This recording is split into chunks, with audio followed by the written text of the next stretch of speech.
Good afternoon friend, চলে এসেছি আজকে রান্নাবান্নার মেনু নিয়ে।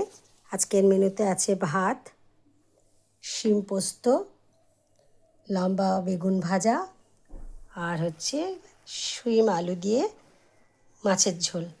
এই হচ্ছে আজকের মেনু। কালকেরও অনেক রান্নাবান্না থেকে গেছে, তো আজকে এটাই বানানো হয়েছে।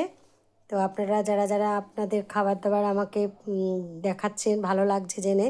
আর যারা পারছেন না তারা নিশ্চয়ই সামনের আগামী দিনগুলোতে জানাবেন।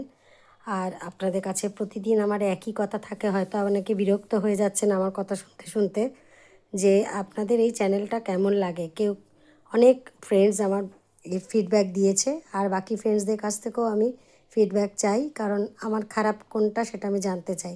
এখনও অবধি খারাপ কিছু জানতে পারিনি, আর জানতে পারলে সেটা আমি নিশ্চয়ই কারেকশান করব। তো সবাই ভালো থাকবেন, সুস্থ থাকবেন। আর আমার আবদারের তো সীমা নেই, আমি বলবো সবসময় আমার চ্যানেলটা সাবস্ক্রাইব করে আমার পাশে থাকবেন, আমার সাথে থাকবেন। Thank you so much.